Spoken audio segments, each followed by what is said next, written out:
We're in Durham, North Carolina for DjangoCon US 2024. I'm getting some of the perspectives of some first-time and long-time attendees, and with me is one of my personal friends and I guess kind of first-time attendee, Kudzayi. How's it going? Good, Jay. How are you doing today, man? I'm doing good. You know, last day of the conference, I'm like ready to go back into the world and tell everybody all the things I learned. We've had a bunch of really great talks and stuff, but this is like your first time in Durham, right? Yeah, it's my first time in Durham, first time at DjangoCon US. I attended DjangoCon Africa last year, which was my first DjangoCon in Zanzibar. And I also did DjangoCon Europe this year in Vigo. So, wow. So you've gotten like the Thanos gauntlet of DjangoCon events now. Yeah. And that was all for like the 2023-2024 season, and we're looking forward to DjangoCon Africa happening next year, I think also in Tanzania, right? Yeah. Or is it Namibia? It should be in Tanzania next year. Tanzania. Yeah. Cool. So like, what were some of the differences that you noticed between the different DjangoCons? Yeah, that's a good question. So I feel like DjangoCon Africa was very, I think that was our first DjangoCon in Africa. Yeah. So I'm from Zimbabwe, which is in Africa. And that was the first time the community really got together and just like, we're trying to figure out how our DjangoCon is going to look. So it was really good to just meet other people and like see, the type of culture we want to set for it. Whereas with DjangoCon Europe and US, I feel like there's already a set culture and I'm coming into it and you feel that in the way the conference is organized and, just like the branding and everything just feels like, okay, we've been doing this for a long time and, but they've all been like really great and different in their own ways. Yeah. What stands out between, from DjangoCon US specifically? Yeah. So DjangoCon US, it's felt, so I'm also an organizer for DjangoCon US and it's had this feeling of like, just like a high level of organization. Like it feels like I said, people really know what they're doing, what their roles are. And even like with some of the talks we've had, they've been like really great. And it's very consistent with what I felt about the conference. Just like very organized and very, just like confident and assured of what it is and what it's trying to do. So when you look at the idea of being a first-time attendee, but also an organizer, like how do you, and also you helped me at the Black Python Devs booth. So like, how did you balance like going to talks, working the booth, like doing some of the duties that you have to do as an organizer? Like, how did you find balance in doing those things? So one thing I always made sure to do is to have a tab open on my laptop with the schedule of the different talks. So if I was working the Black Python Devs booth, I'd have my laptop open and I'd like check, okay, who's coming up next? Like, is there anything I want to see, anything I'm interested in? If there was something that wasn't really like something I'm like looking into, like Django-wise, I would stay at the booth and like work on that.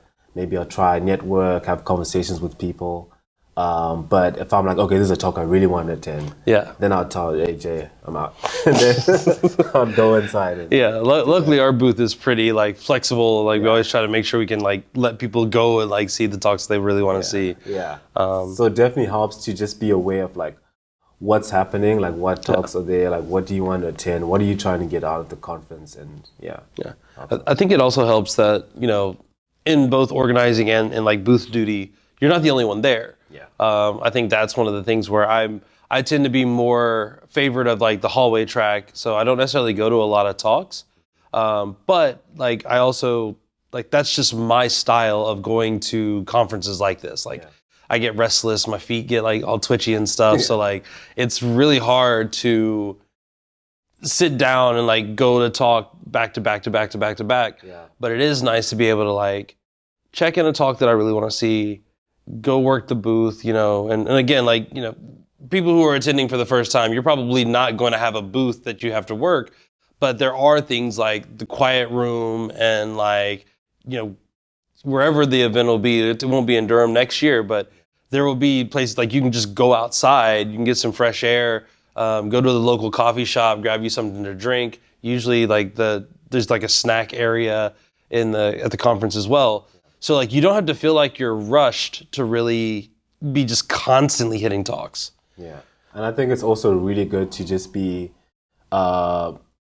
just aware of how your body is feeling throughout the conference, because you can get burnt out. Like if you feel like I need to attend every talk, like you're going to get tired. You're going to get tired of networking and having conversations. So the quiet rooms, like you mentioned, are great. And like going outside, getting like some coffee or some ice cream. I think even if you're not like going to every talk, like eventually your body's gonna wear down over the. There's always a lot of things going on. Like what were some of the things outside of like the conference itself that you took part in?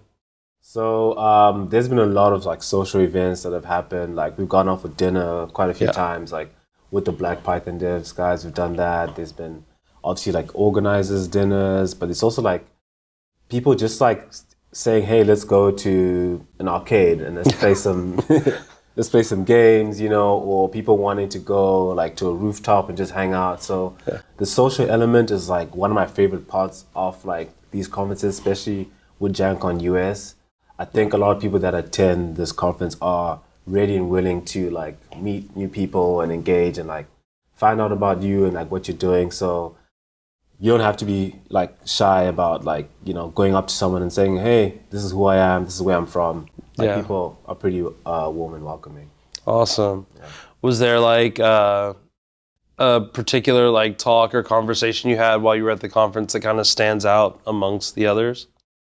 So funny enough, so throughout this conference, aside from attending like, you know, the talks and like doing Black Pythons and all of that, I've also been trying to deploy a website, shotgeek.com.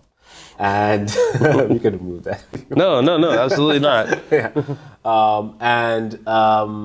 It has been, I've been having a lot of trouble with it, but because I'm at this conference with a bunch of developers and people who have a lot of experience, I've been able to have really great conversations with people and approach them with the problems I have. Like, hey, I'm having this issue. Like, do you think you can help me out? So I've had like great conversations with some really smart people who have been able to help me like troubleshoot my issues, like, you know, going through my code, going through, you know, just like the different problems and like discussing it. And it's just great to know that, you know, you're in a place where people are so willing to help and also teach and not be like, oh, why don't you know how to do this, you know? So that's been my favorite thing of this conference and something I didn't expect as well.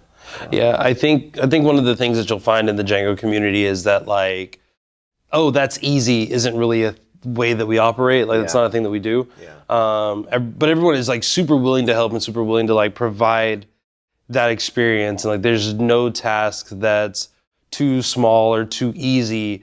So if you're trying to get really that first deployment of a project, like why not do it at DjangoCon? And you did it during the hallway track, but I mean, we also have like sprints coming up tomorrow and you know, for a few days, like you could get your first like deployment of a project at a sprint and probably have people around you who are more than willing to just, you know, provide whatever knowledge they have. So like we mentioned before, there's, you know, this is the last year that DjangoCon's happening in Durham for now, but like, what are you hoping to get out of, you know, the next DjangoCon? I think that's an interesting question. So this is my first DjangoCon. I kind of went here just with an open mind, like let's see whatever comes, I'm gonna take. But for the next one, I think I'll go into it with a bit more structure and what I want to get out of it. I think it'll probably be more maybe project focused. If I have specific projects that I'm working on and I'm like, this is the support I need for this project. I'll probably be going into it like ready to engage with the people that I feel like would be really beneficial to work with on this or like get advice from. And of course, always just like learning, you know, it's always good to learn. I always enjoy learning and like attending the talks and like seeing what people are like working on and what new stuff like is happening in Django. We had someone in an interview that we did yesterday kind of had like the opposite side of that too, where they were like, you know, I remember I had like some talks that I definitely wanted to go see, but I actually got more from, you know, just kind of relaxing a little bit and having like a laissez-faire kind of attitude about it, and just being like, letting DjangoCon just kind of like just flow over and like, figure that part out as you get there. Yeah, I think that's kind of been what I think I came here initially saying, okay, I need to attend as many talks as possible, right? Yeah. But then because I had this issue with deploying my website, it became more of okay, I need to have conversations with people about how to deploy this website. Yeah. And that became a learning experience in its own where, I have issues, and even some people I spoke to had never dealt with that issue, but we were like, okay, let's figure it out. And we did that together. And that was a great experience that I wouldn't have gotten, I wouldn't have gotten anywhere else, because you're at DjangoCon and it's like DjangoCon US, and there's all these different types of people from all over the world, like who work with Django, who've deployed websites, So yeah, that's been, I think, my favorite part of the conference. Cool. Yeah. Last question. So what advice would you give to our friends that are considering attending DjangoCon US 2025? I would say if you're even considering attending, absolutely you should just go for it.